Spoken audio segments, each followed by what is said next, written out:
ವಾಪಸ್ ಬಂದಿದೆ ಸರ್, ಅದಕ್ಕೆ ರಾಜ್ಯ ಸರ್ಕಾರ ನೋಡಿ, ಹಲವಾರು ಬಿಲ್ಗಳು ಮಾನ್ಯ ರಾಜ್ಯಪಾಲರು ಇಟ್ಕೊಂಡಿದ್ದಾರೆ, ಇನ್ನು ಕೆಲವರು ವಾಪಸ್ ಕಳಿಸಿದ್ದಾರೆ.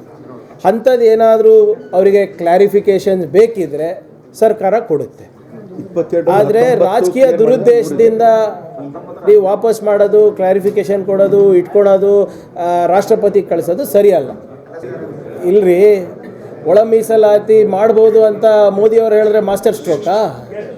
ಸುಪ್ರೀಂ ಕೋರ್ಟ್ ಅವ್ರ ಆದೇಶ ತಾನೇ ಪಾಲನೆ ಮಾಡಿರೋದು ನಾವು. ಸುಪ್ರೀಂ ಕೋರ್ಟ್ ಅವ್ರು ಏನು ಹೇಳಿರೋದು, ಒಳ ಮೀಸಲಾತಿ ಏನಿದೆ ಸಬ್ಜೆಕ್ಟು, ಅದು ಕೇಂದ್ರದಲ್ಲ, ರಾಜ್ಯ ಅವರೇ ಮಾಡ್ಕೋಬೋದು. ಅದರ ಆಧಾರದ ಮೇಲೆ ನಾವು ಮಾಡಿದ್ದೀವಿ.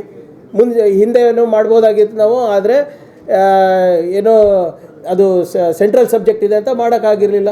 ಮತ್ತು ಈ ಎಲ್ಲ BJP ನಾಯಕರು ಕೌನ್ಸಿಲ್ನಲ್ಲಿ ಮತ್ತು ಅಸೆಂಬ್ಲಿನಲ್ಲಿ ಭಾಳ ಚೆನ್ನಾಗಿದೆ, ದೊಡ್ಡದಾಗಿ ಹಿಂಗೆ ಆಗಬೇಕಾಗಿತ್ತು ಅಂತ ಹೇಳಿದ್ರು, ಯಾರೂ ವಿರೋಧ ಮಾಡಿಲ್ಲ. ಯಾಕೆ ಇದು ಬಿಲ್ಲು ಬಂದಾಗ, ಚರ್ಚೆಗೆ ಬಂದಾಗ ಯಾಕೆ ಯಾರು ವಿರೋಧ ಮಾಡಿಲ್ಲ? ಇಂಟರ್ನಲ್ ರಿಸರ್ವೇಷನ್ ಆಗಬಾರ್ದು ಅಂತ. ಮತ್ತು ಇವ್ರು ಯಾಕೆ ಮಾಧುಸ್ವಾಮಿ ಸಮಿತಿ ಕೂಡಿಸಿದ್ರು? ಮಾಡಲೇಬೇಕು, ಈಗಾಗಲೇ ದಾಟಿದೆ ಸರ್. 10% ಕೊಟ್ಟಾದ ತಕ್ಷಣ ದಾಟಿತ್ತಲ್ಲ ಅಲ್ಲಿ EWS.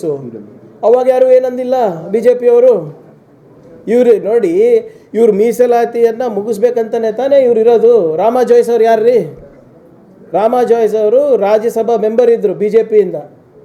ಸುಪ್ರೀಂ ಕೋರ್ಟಿಗೆ ಅರ್ಜಿ ಹಾಕಿಲ್ವಾ? ಅರ್ಬನ್ ಲೋಕಲ್ ಬಾಡಿ ಎಲೆಕ್ಷನ್ಸು, ಪಂಚಾಯತ್ನಲ್ಲೆಲ್ಲ ಮೀಸಲಾತಿ ಇರಬಾರ್ದು ಅಂತ. ಅವಾಗೆಲ್ಲ ಹೋಗಿತ್ತು ಇವ್ರದ್ದು ಪ್ರೀತಿ SC ST ಮೇಲೆ? ಸುಮ್ಮನೆ ಇವ್ರು ಮಾತಾಡ್ತಾರೆ ಇವರು. ಈ ನಿಮ್ಮ RSS ಅವರು ಮೀಸಲಾತಿ ಪರವಾಗಿದ್ದಾರಾ? ಪಬ್ಲಿಕ್ ಸೆಕ್ಟರ್ ಯೂನಿಟ್ಸ್ನಲ್ಲಿ ಮೀಸಲಾತಿ ಕೊಡ್ತಾ ಇದ್ದಾರಾ? ಸಂಪೂರ್ಣವಾಗಿ ನಿರ್ಣಾಮ ಮಾಡ್ತಾ ಇದ್ದಾರೆ. ಹೈಯರ್ ಎಜುಕೇಷನ್ನಲ್ಲಿ ಈ ವೆಮುಲಾ ಆ್ಯಕ್ಟ್ ತೊಗೊಂಡು ಬರಬೇಕು ಅಂತ ಸೆಂಟ್ರಲ್ ಗೌರ್ಮೆಂಟ್ ಅವರು ಹೇಳಿದ್ರಲ್ಲ, ಮಾಡ್ತೀನಂತ. ಏನೋ ಒಂದು ಏನಾಯಿತು? ಎಲ್ಲನೂ ನಾವೇ ಮಾಡಬೇಕು. ಸಾಮಾಜಿಕ ಜವಾಬ್ದಾರಿ ನಮ್ಮದು, ಆರ್ಥಿಕ ಜವಾಬ್ದಾರಿ ನಮ್ಮದು. ಮೋದಿ ಅವರು ಬರೀ ಮನ್ ಕಿ ಬಾತ್ ಹೇಳಕ್ಕಿದಾರಾ? Governance does not come to him. Administration, social justice, economic equality,